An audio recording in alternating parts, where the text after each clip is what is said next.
Welcome to the Shreveport Connection with Tommy. This video is on your SmackDown spoilers along with your superstars and what happened after Monday night. John Cena did wrestle and some other news as well. And your WWE main event spoilers. Carl Hobie attended Monday night's Raw show in Kansas City and posted the following notes after Raw went off the air. Triple H went to the back after Raw ended, and John Cena and Alberto Del Rio defeated Ryback and Jack Swagger. Cena pinned Swagger to win the dark match main event for his team. And they said the return date listed as Monday, October 14th for a Raw TV show. Pre-sale password is Raw TV, and it began on Monday night. General public sale begins on Friday. Jeremy Donegan attended Monday Night Raw in Kansas City and posted the following report. People went crazy when the ambulance showed up as they started off Raw, but they silenced real quick when Ryback appeared. Apparently the word hospital is not in Ryback's vocabulary because he used the term medical facility several times. Someone needs to be his mouthpiece. The fans went nuts when Fandango made his entrance, but other than Chris Jericho, people could not have cared less about the other participants. Fans were getting agitated when Chris Jericho was being looked at by the trainer. The whole no blood thing is asinine, and the whole Sheamus match went way too long. From a live perspective, in a very sloppy match. When Paul Heyman walked out, the reporter was excited. He kept thinking they were either bringing back or maybe even Brock Lesnar. When Curtis Axel came out, I looked at my wife and said, "This is dumb. I'm going to the bathroom." I came back, and not even seconds later, Triple H's music started. The crowd went apeshit. The promo was weak, but the slap could have been heard all throughout the arena. The next three matches were just plain awful and boring. Big E was way bigger than I thought. AJ is just as bad as every other diva. And I was hoping just that someone was going to squash Zack Ryder, who, by the way, looks like a doofus with his haircut. Ryback destroyed him just as flat as his opening segment. The six-man tag was the match of the night. The Shield has so much heat. You could barely hear them talk when Kofi and Team Hell No came out. It was deafening. The action was great. Everyone was all for Daniel Bryan. He was tied with Randy Orton, and Triple H for the loudest pop of the night. The finish was predictable, but it was a great match nonetheless. Did WWE really think that we wanted Great Khali? I knew it would be Randy Orton. And the other choice was, of course, R-Truth. It was a good match on the lack of back and forth. Orton winning was so predictable. He celebrated well after the commercial break, and I'm guessing since it's his home state. Triple H's entrance is awesome live. The match had plain sucked. I know what they were going for, but I wanted a decent match. The whole thing reminded me of Shawn Michaels' angle from back around the start of the Attitude Era. Overall, an okay show. Really think hard about buying tickets for the show in October. I didn't stay for the dark match, just didn't care to see anyone in it. And that was in his report. Chris Benoit was born on this date, 1967. He took his own life June 24th, 2007, after killing his wife and wife Nancy and son Daniel 2 days earlier. Benoit's family donated his brain for medical testing. Julian Bailes, the head of neurosurgery at West Virginia University, said test results show that Benoit's brain was so severely damaged that it resembled the brain of an 85-year-old Alzheimer's patient. Nancy Benoit, a.k.a. Nancy Elizabeth Toffoloni, was also born on this date, 1964. She worked as Woman in Fallen Angel during her pro wrestling career. She also married and divorced former pro wrestler Kevin Sullivan prior to meeting Benoit, who also she was previously married to Jim Daus. That one I didn't know. Well, she's been a three-timer. On much of a lighter note, Hall of Famer, non-Hall of Famer, Mr. T, a.k.a. Laurence Tureaud, I'm pronouncing Tureaud, turned 61. He was born May 21st, 1952. Mr. T worked matches at WrestleMania 2 and he is not a member of the WWE Hall of Fame. She stated during an appearance that was chronicled by mirror.co.uk that he rejected an induction offer because he was insulted by that Pete Rose was inducted before him. After they put Rose in that, and then he came and they asked him again. He said, "You don't insult me. You don't put Pete Rose in the Hall of Fame before me. I ain't going to be part of that anyway, no how, nowhere." There were no pro wrestling matches listed for ESPN Classic. Hall of Famer Jerry the King Lawler issued an apology on Monday for suggesting that Triple H may have suffered a stroke during the final segment on Raw. Quote, "I want to apologize to Triple H and his family for insulting that he may have had a stroke." Unquote, as Lawler noted on Twitter. "I know firsthand how upsetting it could be." Follow Jerry the King Lawler on Twitter at twitter.com/Jerry Lawler. It didn't seem to be a real topic of the conversation amongst fans after the show. One can only assume that someone in WWE felt Lawler went too far with the comment. Adam Rudman's run as a head writer on The Creative did not last very long. According to a report by SE Scoops website, Rudman, who took over the job when Eric Pankowski was fired, was reportedly then let go just 6 weeks later. I have not been able to confirm this information as this report, but I certainly it wouldn't be surprising how long Pankowski lasts in the role. No word on yet who has been assigned to the revolving door position. And the source for that news came from SEScoops.com. Hall of Famer Tammy Sytch has been released from a Connecticut prison after serving a 4-month sentence for repeatedly violating an ex-boyfriend's restraining order. TMZ reports that Sytch developed cervical cancer and underwent a hysterectomy 2 weeks ago and was deemed cancer-free. Read more on the story at TMZ.com. Sytch plans to write an autobiography and is moving to New Mexico. She is on a conditional discharge for the next 2 years. Here's wishing her the best of a fresh start in New Mexico. Feature match on main event is Biggie Langston facing Del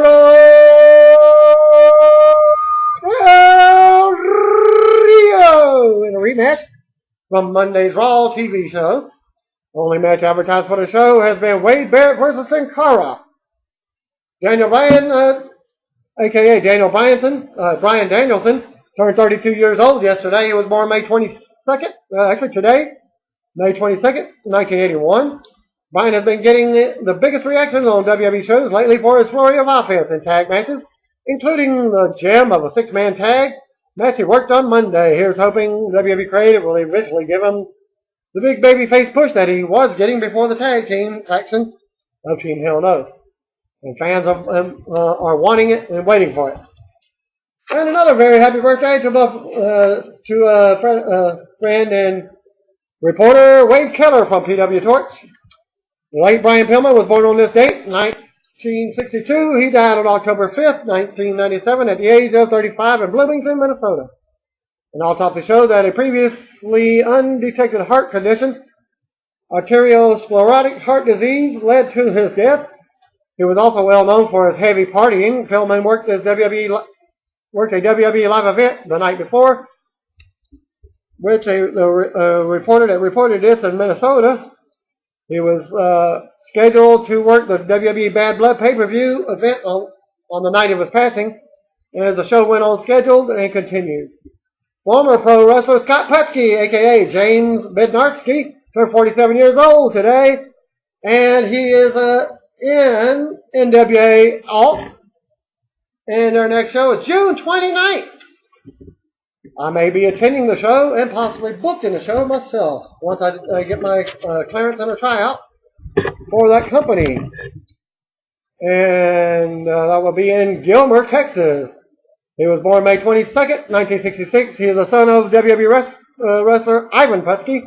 Scott also had a run with the company.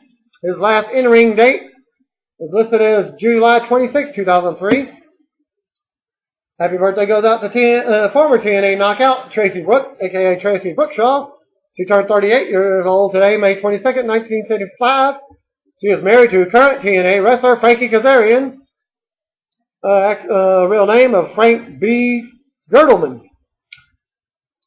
Also, former TNA wrestler A1, Alistair Rouse, turned 36 years old today. He was born May 22nd, 1977. He also always thought it was a shame that he didn't feud with a wrestler named Hines 57.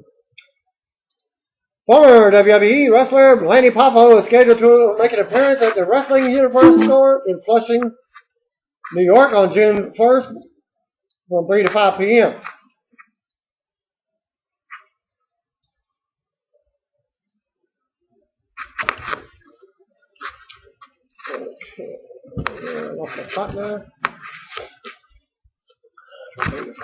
Okay, for tickets on that info, WrestlingUniverseOnline.com.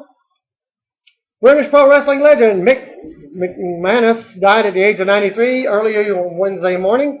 Deeply saddened to announce the death of the legend that was Mick McManus, who passed away at 1 a.m., wrote from Frank Reimer of the British Wrestlers Reunion. Mick never recovered from the loss of his beloved wife, Barbara, and lost the will to live, despite the loving care of the nurses at the celebrity home for retired actors, British house, where he lived out his final days. Even the arrival of his old friend, Lord Richard Attenborough, recently failed to lift up his spirits, refusing all food and drink until he quietly slipped into a coma 3 days ago. Mick was without doubt, through his own efforts, the greatest wrestling name in the UK that has ever seen or will be seen again. And even 25 years after his retirement, he retained his aura of stardom until the end. He was 93 years old. Read more on the story at thesun.co.uk. The story includes a collection of quotes from British pro wrestlers, including William Regal, Magnus, and Marty Scurll. My condolences go out to us, fans, friends, and family, friends, and fans. And I thank the .NET reader Andrew M. for passing along that info. Impact Championship Wrestling is in Queensboro, New York on May 31st with the following advertisement for matches. Tommy Dreamer versus Danny DeManto for the ICW title. Smith James versus Dan Math. Papadon versus Homicide. Nunzio versus Maximus. Sex Power. Matt Taven and VSK. Matt Taven is formerly of WWE and NXT versus Azrael and Bandito Jr. Grim Reaper versus Ricky Wraith. Brian XL and Anthony Gangone versus True Talent Alicia's Open Challenge. For more details on the show, WrestlingUniverseOnline.com.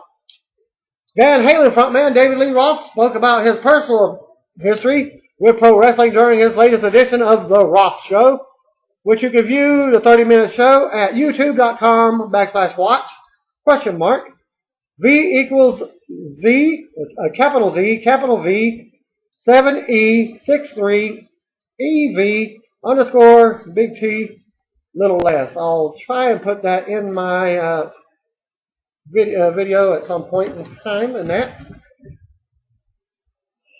And thanks to .NET Reader Giuseppe from Italy. Hope I pronounced his name right, or her name right. And the show includes photos of Bruno Sammartino, Gorgeous George, Ric Flair, Hulk Hogan, Randy Savage, footage of Nikolai Volkov and the Iron Sheik, Roddy Piper, and Jimmy Snuka, Sheamus, Undertaker, and more. JR is meeting with NFL Players Association today in hopes of developing a program that would funnel NFL players to the WWE developmental. Everybody doesn't make the 53-man roster. Ross told Jim Miller and Alex Marvez on the Sirius XM NFL radio. Some guys are going to be looking for work, and we've got some job openings. Maybe we could put the synergies of of those two entities together and create something wonderful someday. Read more of the story, go to nesn.com. It's a logical step for WWE to take, and one would think that the Players Association would see it as a potential avenue for players who don't make the cut to move on to another potentially lucrative field.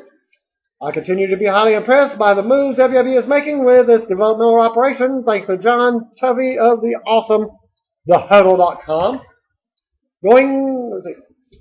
And the only thing I don't want them to do is do it like the XFL that Vince McMahon previously ran.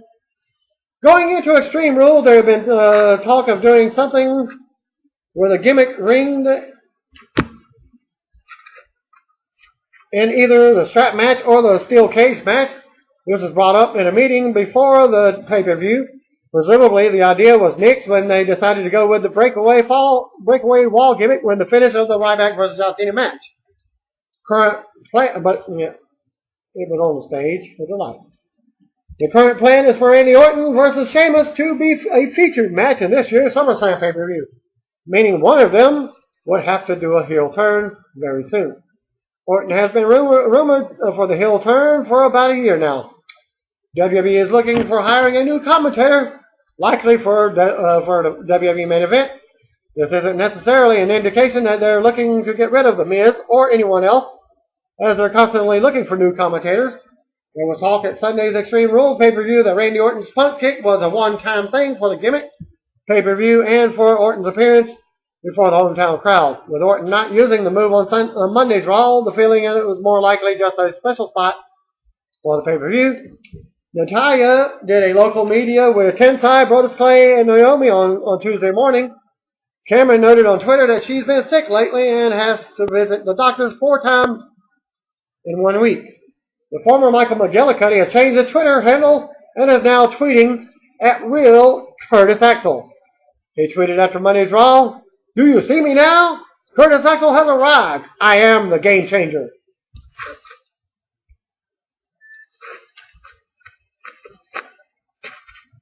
So, follow him on Twitter.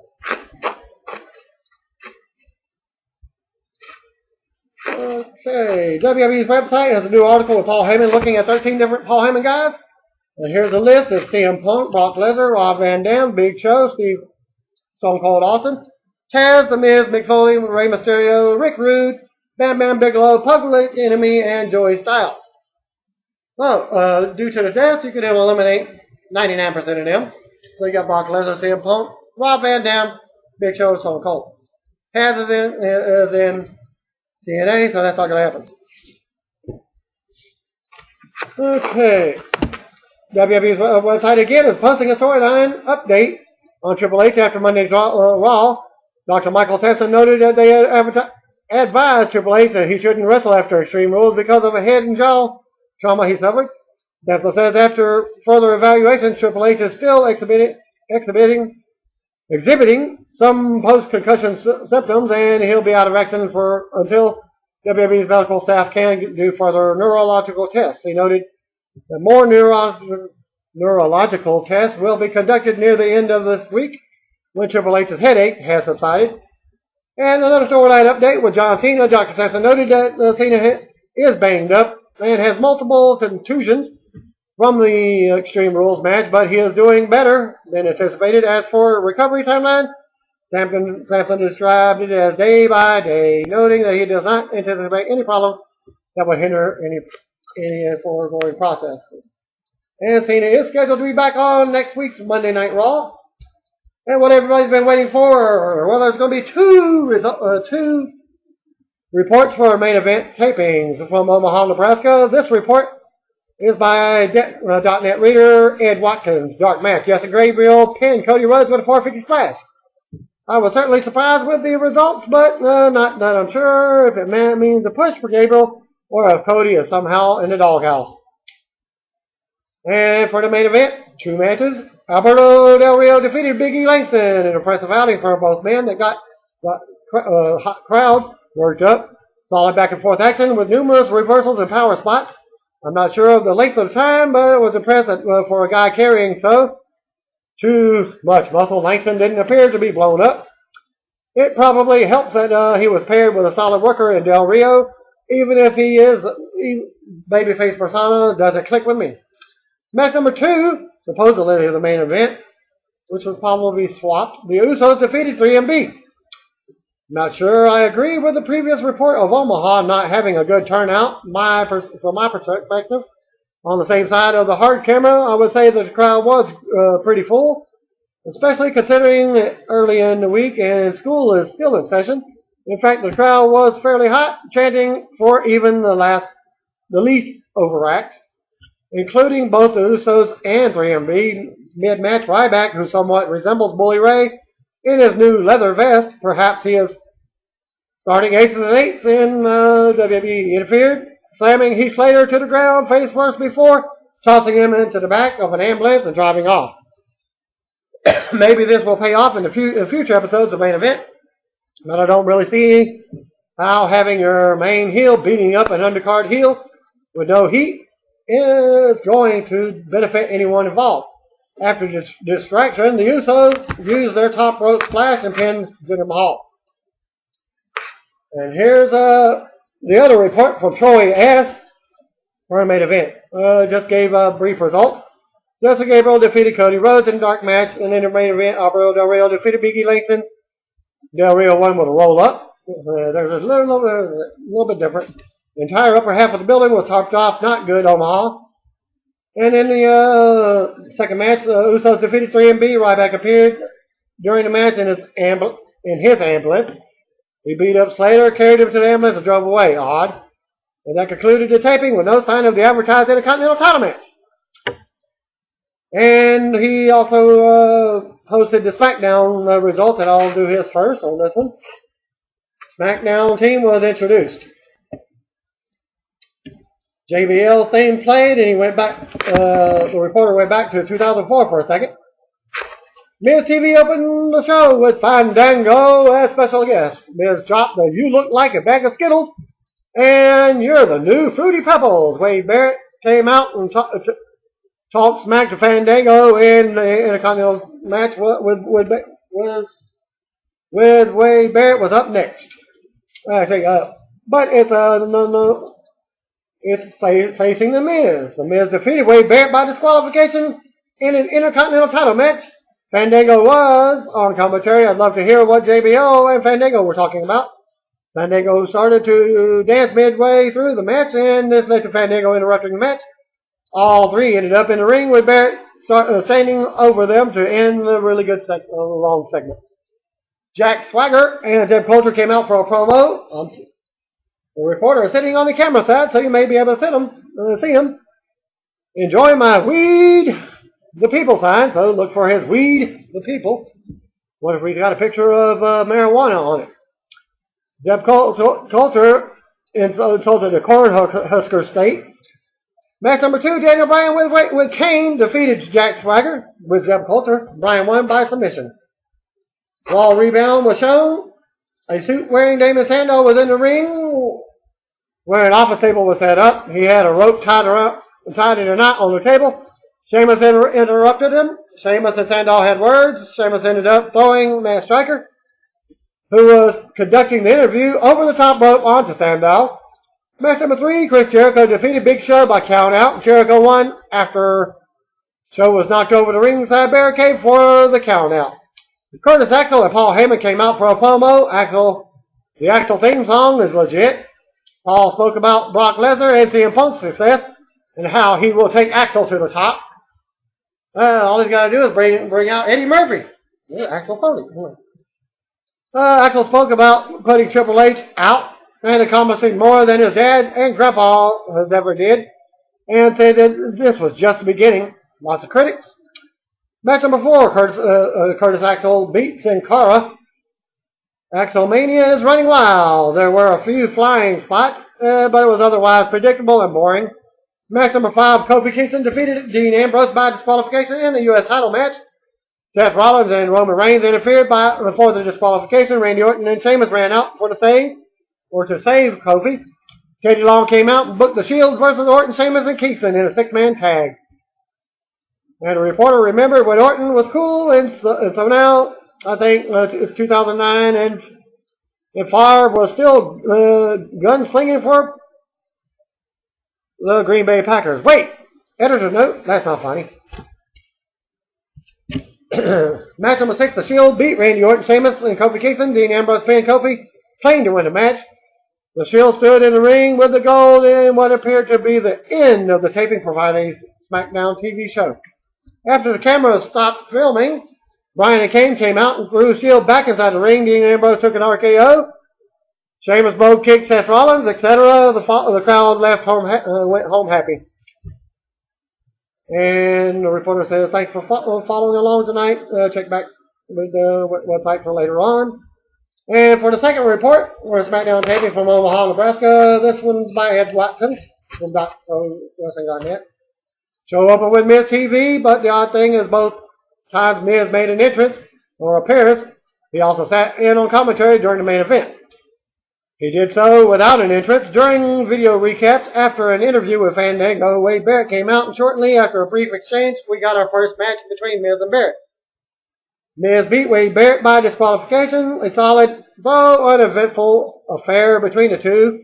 Finish came when Fandango started dancing, causing Miz to hit him with a running drop kick to the outside. This forced Fandango to retaliate, causing the disqualification. As Fandango gloated, Barrett caught him with a bullhammer to a mouth pop. Are they planting seeds to a possible face turn? Perhaps a triple threat for the Intercontinental title. A backstage segment with Team Friendship was shown. Team Hell No. Bryan was still hinting at a heel turn, with an intense promo insisting he was not the weak link of the team. Next came up Jack Swagger with Zeb Coulter. Zeb cut the same promo we've heard before, but the man does get some decent heat for Swagger. Bryan made his entrance to the first huge pop of the night. For what it's worth, I think turning him would be a huge mistake. Bryan has reached a level where he is still massively over with the crowd, regardless of whether he holds a title or not. So we get match number 2. Daniel Bryan with Kane defeated Jack Swagger. The match was as you'd expect, with Swagger using his size and his strength. While Bryan relied on his agility and speed, Swagger eventually tapped to the Bargathon lock, which Bryan held on for some time after the bell. Even after letting go, Bryan would reapply it later, forcing Kane to pull him off and stare on in disbelief as Bryan stormed off to the back. In a segment, I highly doubt that it will make the TV. A table was set up in the mid-ring, with Damien Sandow and Matt Striker standing beside it. Sandow launched into a tirade, trashing the idea of the common people cheering on such lowbrow contests like arm wrestling and truck pulling, and bad-mouthing those examples of entertainment made him a face to me.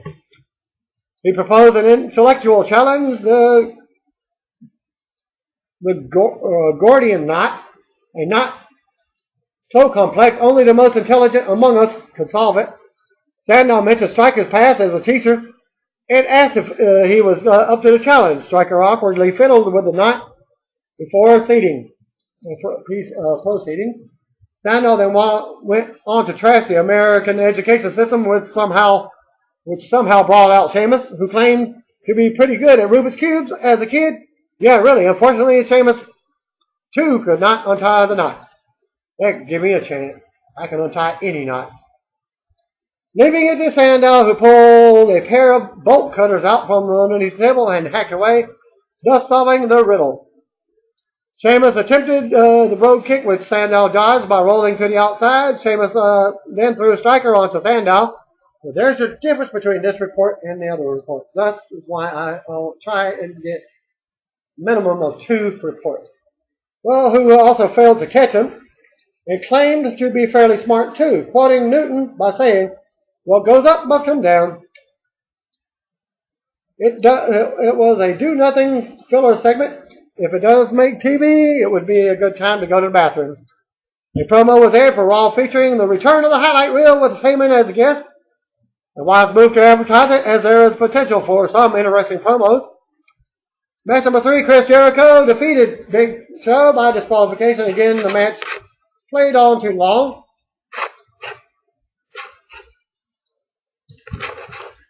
Yeah, that's my thing again. Okay, played out as you would expect. With Show proving that he would be too massive to apply the walls to. The finish saw Jericho wriggle from an attempt by Big Show to ram him into the post. Instead, Jericho rammed Show into it, hit the code breaker on the outside, which caused Show to tumble over the barricade, while Jericho scurried back in to beat the 10 count. Jericho used a chair to tag Show, forcing him backstage. Paul Heyman and Curtis Axel made their entrance. Heyman mentioned Lesnar, Punk, to cheers from the crowd. Before bringing up his next prodigy, he certainly has his work cut out for him, as Axel was met mostly with critics. It is early though. Axel is a decent worker. If anyone can get a guy over, it's Paul E. Match number 4, Curtis Axel defeated Sin Cara. Cara got a decent pop, but it was mostly from the younger crowd. For some reason, even though the result was never in doubt, there was no way Axel would lose this early in his run. And that kept Cara's stupid mood lighting. The finish saw Axel hit some form of a running neck breaker. This hopefully looks better on TV than in person. Why not use the perfect flex, as my section myself, including the reporter, chanted for in vain. If you're going to go with the gimmick, go full force. An Extreme Rules recap showed the Shield's Golden Knight.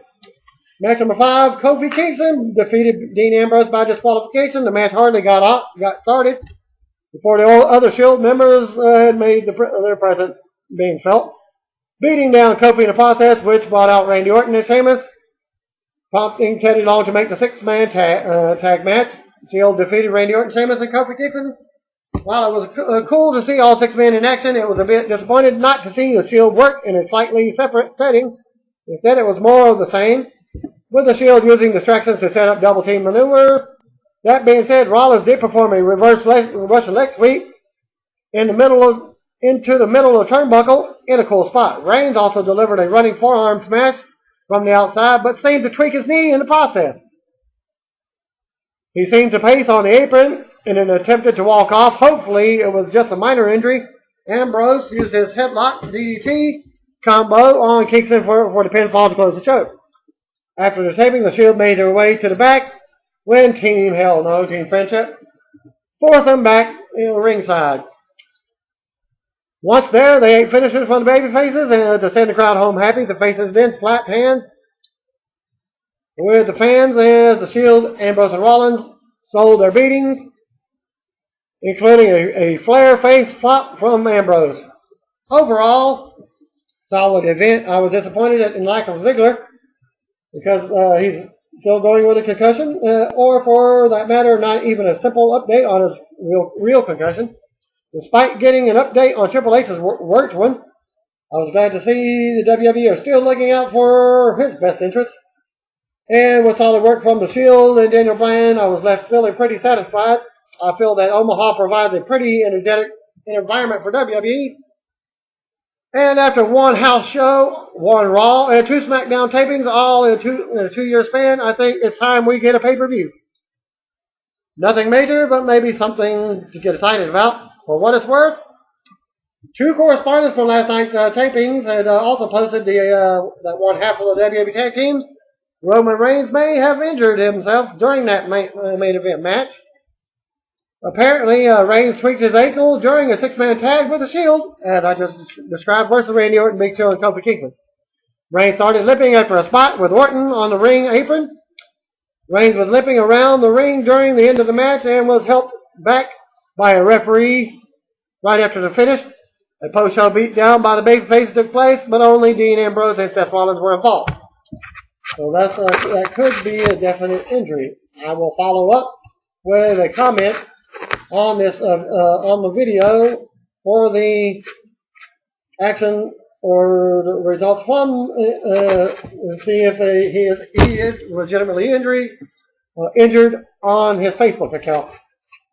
Thanks for viewing. Peace out.